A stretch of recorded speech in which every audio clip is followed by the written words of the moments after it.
ये कथा है रावण और राम के युद्ध की।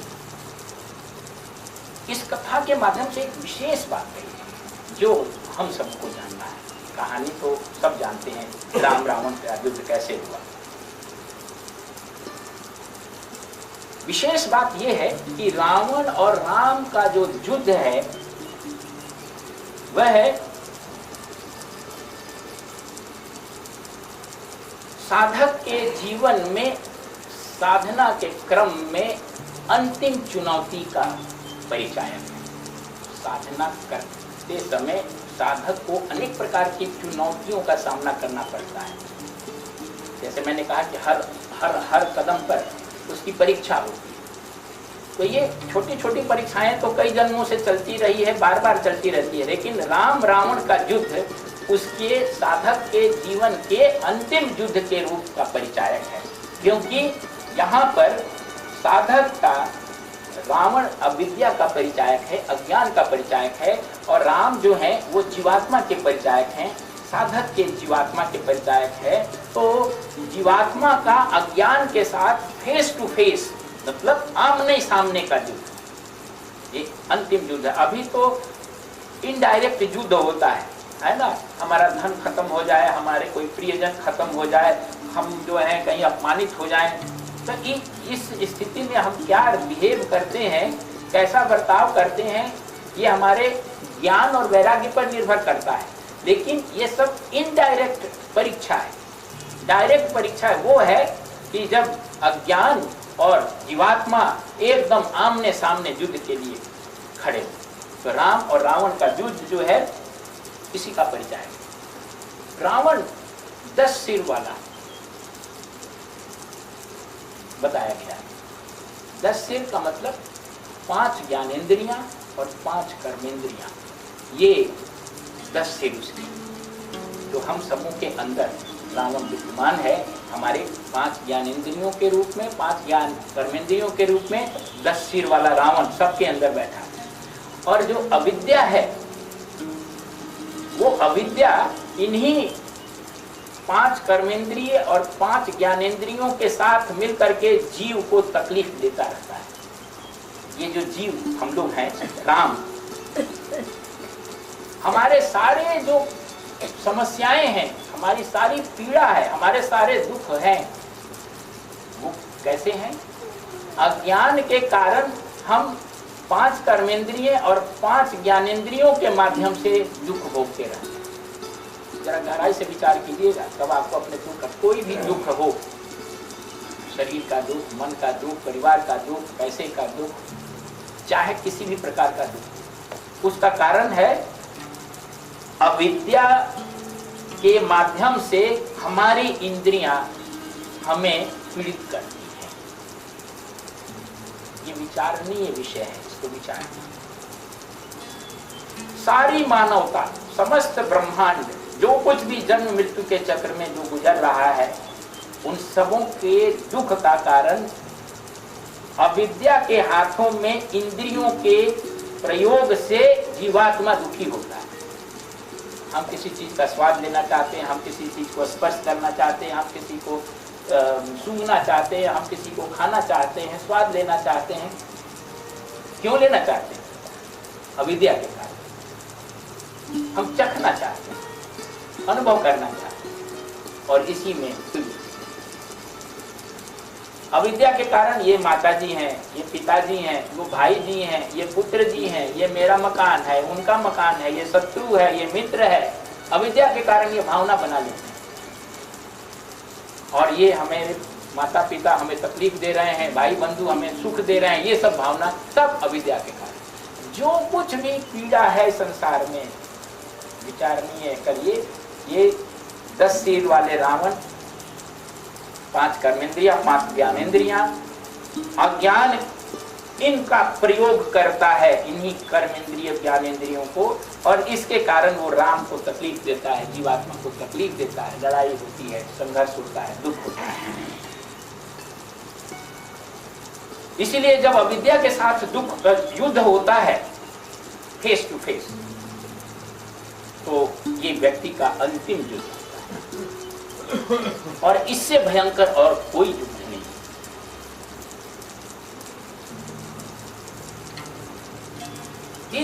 अविद्या को पराजित करना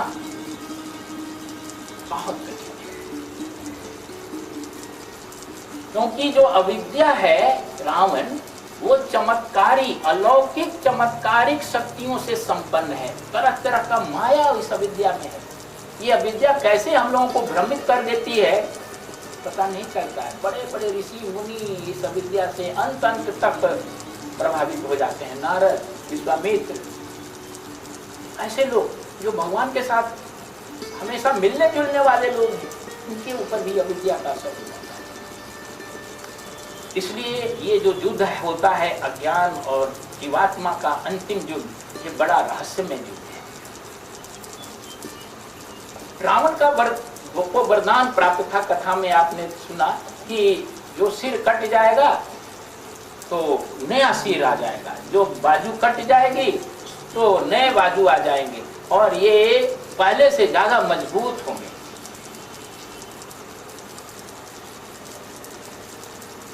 आध्यात्मिक दृष्टि से ये जो है बाजू और सिर का बार बार प्रकट होना, ये कामना, अशुभ कामना और विचारों का प्रतीक है। हमारे मन में बार बार अशुभ कामनाएं उठती हैं, हम उनको दूर करते हैं, उनकी जगह पर फिर नई कामनाएं आ जाती हैं, और एक नहीं आती है और कई आ जाती है। फिर उसको काटते हैं, फिर आ जाती है, फिर काटते हैं, फिर आ जाती है। बार बार हम कोशिश करते हैं कि हम निष्काम बने, इच्छा नहीं करें, लेकिन होता नहीं है, इच्छा हो जाती है। और आप चाहे अनंत काल से इसको दूर करने का कोशिश क्यों न करें, ये दूर नहीं होगा। रामचंद्र जी पूछते हैं विभीषण से, अब ये युद्ध का अंत कैसे होगा? विभीषण सत्व का परिचायक है, सत्व गुण का परिचायक है। साधक को सत्व गुण इसमें मदद करता है। साधक का जो सत्व गुण है, ये जो बार बार अशुभ संस्कार, वासना, विचार आते हैं, हम बार बार कोशिश करते हैं अपने ज्ञान से, वैराग्य से कि उसको दबा दें, उसको रोक दें। रोक भी सकते हैं, रोक भी देते हैं कुछ समय के लिए, लेकिन फिर नए उत्पन्न हो जाते हैं। इसलिए अच्छे आदमी भी बार बार बहुत कोशिश करने के बाद भी, आध्यात्मिक आदमी भी कई प्रकार के वासनाओं और कुकर्मों से प्रभावित हो जाते हैं। ऐसी गलतियां करते हैं जो सामान्य व्यक्ति करता है, वो गिर जाते हैं ऊंचे से, फिर नीचे गिर। यही तो रावण का सिर बार बार निकल जाता है। लेकिन जब विभीषण जीवात्मा राम को मदद करता है तो वो रहस्य बताता है कि रावण के पीयूष जो अमृत बस रहा है इसकी नाभि चक्र में, उसको सुखाना होगा। ये एक बड़े रहस्य की बात है। इस वासना से, इन वो विचारों से, बार बार के आने वाली इच्छा कामनाओं से व्यक्ति की तब तक मुक्ति नहीं मिल सकती है जब तक नाभि प्रदेश में बसने वाले अमृत को सुखा न दिया जाए। ये कोई और अमृत नहीं है। इस अमृत के रहस्य को जानने के लिए कुंडलिनी योग में आपको जाना पड़ेगा। कुंडलिनी योग के अनुसार व्यक्ति के नाभि को जो है, उस नाभि में मणिपुर चक्र कहा जाता है। नाभि को कई चक्र हैं, मूलाधार, स्वाधिष्ठान, मणिपुर, अनाहत, विशुद्धि, आज्ञा और सहस्त्रार। ये विभिन्न चक्र हैं। मणिपुर चक्र नाभि में है कुंडलिनी योग के अनुसार, और व्यक्ति को बांधने वाली 3 ग्रंथियां हैं जो जीव को इस आवागमन के चक्र में बांध के रखती हैं जीव को। पहली ग्रंथि को कहते हैं कर्म ग्रंथि, और इस कर्म ग्रंथि के कारण ही व्यक्ति विभिन्न प्रकार के कर्म में संलग्न रहता है, मानसिक, वाचिक और शारीरिक कर्मों में। और आपको मालूम है कि जितने प्रकार के, जितने भी हम कर्म में संलग्न रहेंगे, उतना हमारे अंदर संस्कार बनेगा, वासना बनेगी, बीज बनेगा। और जितना बीज बनेगा तो फिर वो बीज जो है वृक्ष बनेगा। ये बीज से वृक्ष और वृक्ष से बीज बनने का क्रम समाप्त नहीं होगा। कभी समाप्त होगा क्या? बीज बना तो वृक्ष बना, वृक्ष बना तो बीज बना, फिर बीज बना तो वृक्ष बना। अब ये कैसे खत्म होगा? एक सर काट दिए फिर उग गया, फिर काटे फिर उग गया, फिर काटे, तो ये तो कभी खत्म नहीं होगा। ऐसा बीज से वृक्ष और वृक्ष से बीज की जो कुचक्र है, इसको तो काटना पड़ेगा।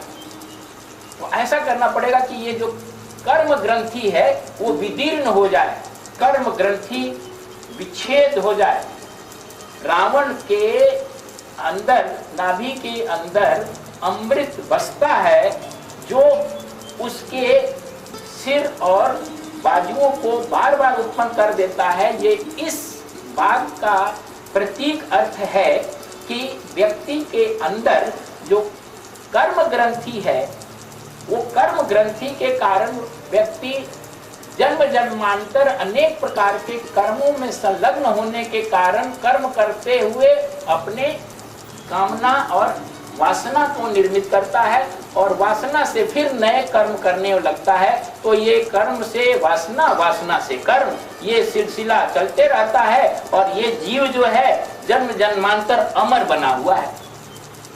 हम लोग अनंत जन्मों से जी रहे हैं, हम लोग अमर हैं। ये 50-60 साल के लोग हम लोग नहीं हैं, इसके पहले भी हम लोगों ने अपना जीवन जिया है और ये 10-20 बरस के बाद जब हम चले जाएंगे तो खत्म नहीं हो जाएंगे, हम फिर आएंगे और ये सिलसिला ये नया निकल आएगा और पहले से ज्यादा मजबूत होगा। क्योंकि अभी तक वासना हमारे अंदर 20 है, तो इस जीवन में 10 वासना और कर देंगे तो 30 वासना लेकर के मरेंगे। तो पहले 20 वासना का ताकत था, अब 30 वासना का ताकत हो जाएगा। अगले जन्म में और 10 वासना कर देंगे तो 40 वासना का हो जाएगा। पहले से ज्यादा मजबूत और आगे बढ़ते चले जाएंगे, लेकिन ये सिलसिला आवागमन का खत्म नहीं होगा। और ये सिलसिला खत्म तब होगा जब कर्म ग्रंथि विच्छिन्न हो जाएगी। मणिपुर चक्र में कुंडलिनी योग के अनुसार जो नाभि प्रदेश में होता है वहां है कर्म ग्रंथि, और कर्म ग्रंथि को अंतः प्राज्ञिक बाण से, राम जी ने एक बाण से उसे सुखा दिया। वो क्या बाण है? अंतः प्राज्ञिक ज्ञान का बाण है। ज्ञान के बाण को चला करके, अंतः इंट्यूटिव नॉलेज का, उस बाण को चला करके उन्होंने कर्म ग्रंथि को विच्छिन्न कर दिया। और कर्म ग्रंथि को विच्छिन्न करने के लिए निष्काम कर्म योग के रास्ते पर जब आप चलेंगे, उसके भावना से यदि कर्म करेंगे तो आपको आपके नए संस्कार नहीं बनेंगे, नया कर्म नहीं बनेगा। कर्म करते हुए भी आप कर्म नहीं करेंगे तो वही कर्म ग्रंथि का विच्छेदन हो जाएगा। जब कर्म ग्रंथि का विच्छेदन हो जाएगा तो नए संस्कार बनेंगे नहीं। और जब एक बार 30 बाण चला देंगे तो 10 शीश और 20 भुजाएं कट जाने के बाद अमृत रहेगा नहीं, तो फिर नया सिर और भुजाएं नहीं निकलेंगी। तो एक बार जब आप कर्म ग्रंथि को विच्छेद कर दिया, विच्छिन्न कर दिया और अपने जो प्रारब्ध कर्मानुसार जितने समय है उतने समय तक आपने जीवन मुक्ति का समय व्यतीत कर दिया, जीवन मुक्ति की तरह व्यतीत कर लिया, तो फिर विदेह मुक्ति हो जाने के बाद आपको कोई नए कर्म आपको नहीं रहने से आपकी पुनर्जन्म होने की स्थिति नहीं बनेगी। ये पूरा जो रामायण है, वो पूरा रामायण रामचरितमानस कुंडलिनी योग के, कुंडलिनी शक्ति कैसे क्रमिक रूप से बढ़ती है, उन्नत होती है, उसका बड़ा सुंदर प्रस्तुति हुआ है, चित्रण हुआ है रामायण की विभिन्न घटनाओं का। कुंडलिनी योग के अनुसार हर व्यक्ति के अंदर मूलाधार चक्र में, मूलाधार चक्र जो है कुंडलिनी शक्ति, ऐसी मान्यता है कि हर व्यक्ति के अंदर एक दिव्य शक्ति है जिसको कुंडलिनी शक्ति कहते हैं। लेकिन ये कुंडलिनी शक्ति सोई हुई होती है, सुप्त अवस्था में रहती है, एक्टिव नहीं रहती है। और ये सुप्त अवस्था में रहती है तो व्यक्ति जो है अज्ञान में भ्रमण करता है। और ये सुप्त अवस्था में अपने कुंडलिनी के सबसे निचले चक्र में ये 3.5 कुंडल लगाए हुए सर्प के समान सोई हुई है। कुंडली मार करके सर्प जैसे अपना मुंह छिपा के सोया हुआ है। तो वो भयंकर नहीं है, सोया हुआ है, उसमें कोई ताकत नहीं है। कुंडलिनी योग के अनुसार ये मान्यता है कि इस कुंडलिनी शक्ति को साधना के द्वारा जगाना है। ऐसे जगाना है कि ये तीनों कुंडल खोल करके एकदम स्ट्रेट हो जाए और जीवंत हो जाए, फुफकारे। और इसकी अवधारणा ये है कि हर व्यक्ति के अंदर, उसके मेरुदंड के अंदर 6 चक्र हैं। सबसे मेरुदंड के सबसे निचले हिस्से में, जहाँ पर रीढ़ की हड्डी समाप्त हो जाती है, वहाँ पर सबसे निचला चक्र है, उसको मूलाधार चक्र कहते हैं। इसी मूलाधार चक्र में कुंडलिनी शक्ति सोई हुई अवस्था में सब किसी में रहती। इसके ऊपर, इससे 2 अंगुली ऊपर, जहाँ जननांग का मूल है, उस जगह पर जो दूसरा चक्र है उसको स्वाधिष्ठान चक्र कहते हैं। फिर तीसरा चक्र नाभि के समरूप है और उसको मणिपुर चक्र कहते हैं। चौथा हृदय प्रदेश में है, उसको विशुद्धि चक्र कहते हैं, अनाहत चक्र कहते हैं। गले में विशुद्धि चक्र है और दोनों बाहों के बीच में आज्ञा चक्र है और शीर्ष के सबसे ऊंचे स्थान पर सहस्त्रार चक्र है। तो ये मान्यता है कुंडलिनी योग में कि मूलाधार में सोई हुई शक्ति रूपी सर्पणी के रूप में शक्ति रूपी कुंडलिनी को साधना से जगा करके उसको सहस्त्रार में तक पहुंचाना है, जागृत करना है। जब सहस्त्रार में कुंडलिनी शक्ति चली जाती है तो व्यक्ति को आत्मज्ञान हो जाता है। इस क्रम में कुंडलिनी शक्ति जब जागृत होती है तो 3 जगह पर जो तीनों ग्रंथियां हैं उसको विच्छिन्न करने लगती है। मणिपुर चक्र में कर्म ग्रंथि को, जब अनाहत चक्र में अपने काम ग्रंथि को और आज्ञा चक्र में अविद्या ग्रंथि को वो विच्छिन्न करने के बाद ही तब सहस्त्रार तक जाती है। पूरा रामचरितमानस की विभिन्न घटनाओं में इसी कुंडलिनी शक्ति के जागरण का, प्रस्फुटन का वर्णन किया गया है।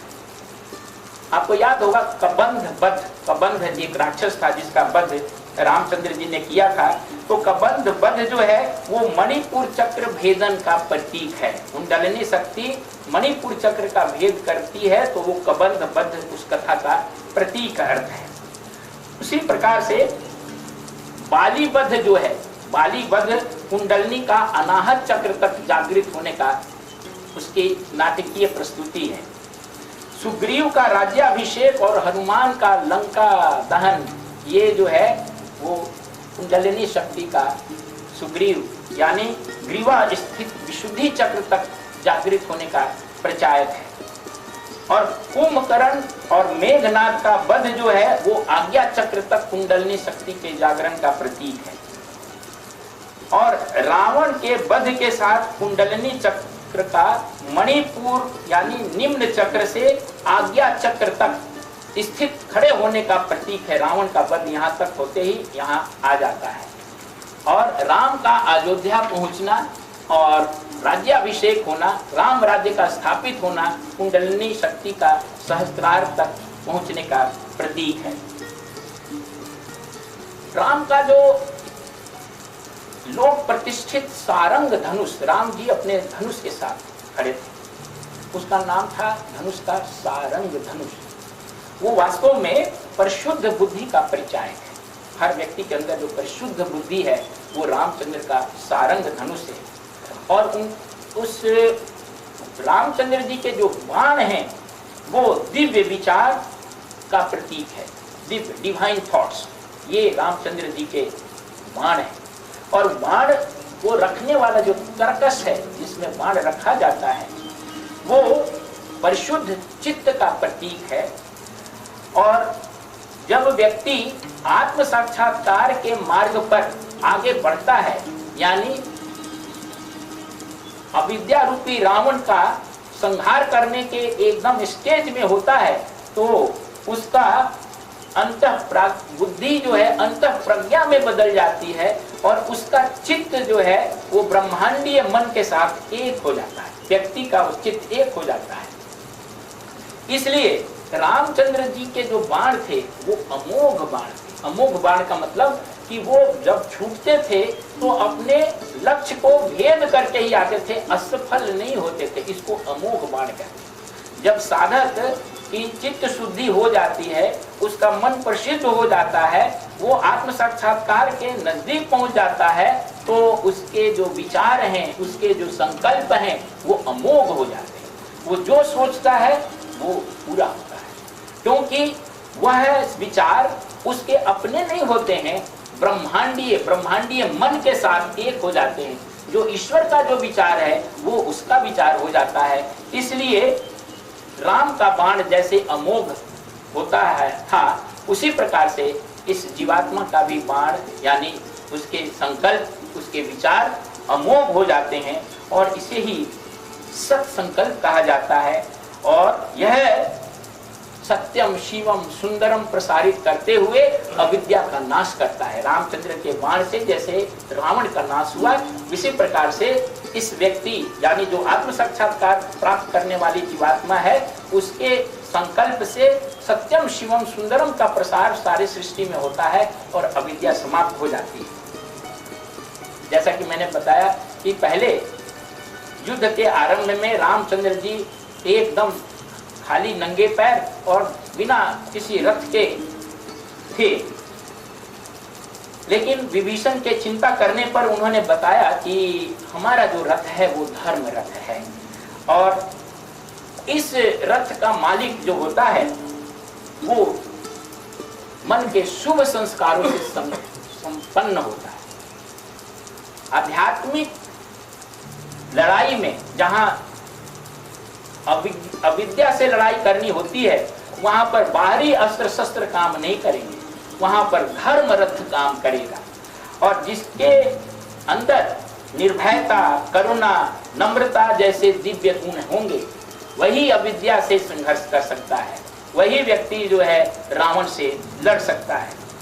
और इसकी जो शक्ति है वो भौतिक साधनों से, रावण के अस्त्र शस्त्रों से कहीं बहुत ज्यादा होती है। इंद्र का रथ आ जाता है बीच समर भूमि में, राम ने नहीं मांगा था, अचानक आ गया। ये भी एक बहुत बड़ा संदेश देता है। जब साधक अविद्या से संघर्ष करने के लिए एकदम उतारू हो जाता है और आर पार की लड़ाई लड़ने लगता है अपने अज्ञान से लड़ने के लिए, तो उसके जीवन में दिव्य और रहस्यमय ढंग से ईश्वरीय सहायता प्राप्त होती है।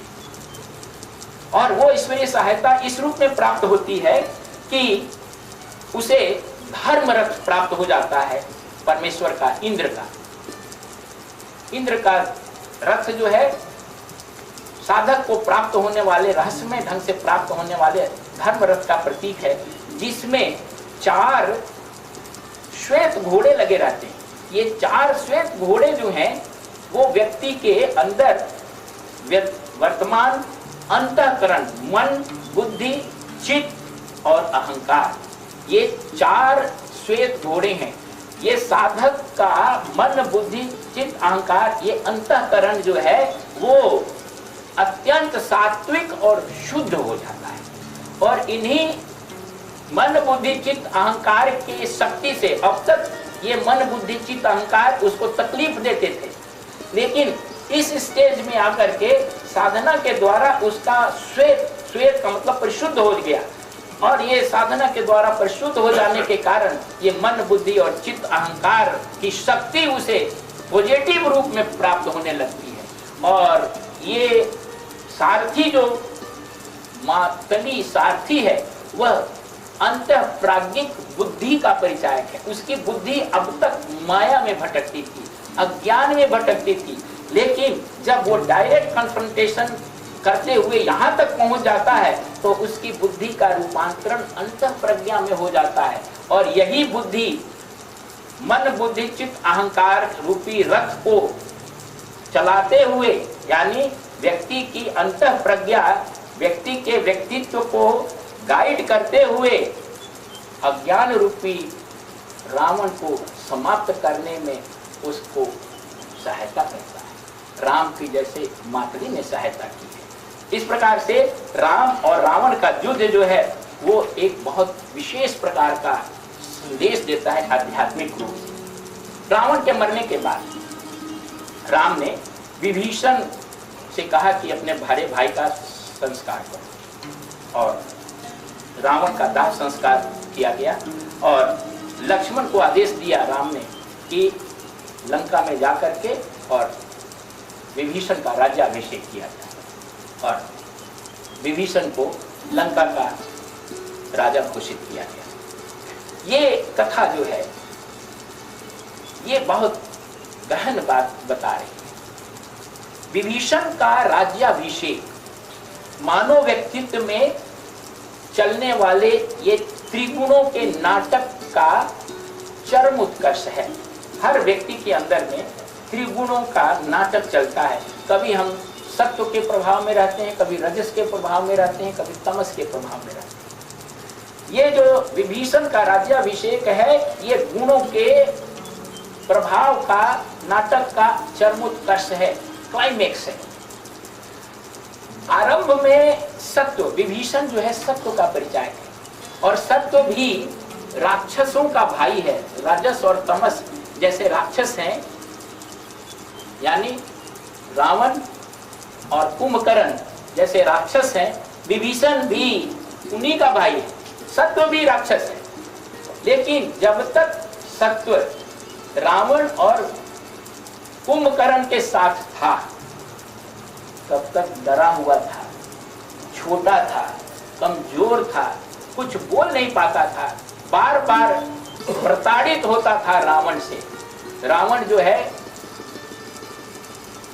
रजस प्रधान अविद्या का प्रतीक है, कुंभकर्ण तमस प्रधान अविद्या का प्रतीक है। सत्व जो है उस समय तक विभीषण सत्व प्रधान अविद्या का प्रतीक है, राक्षस है। लेकिन जब तक वो तीनों भाई एक साथ थे, लंका में था।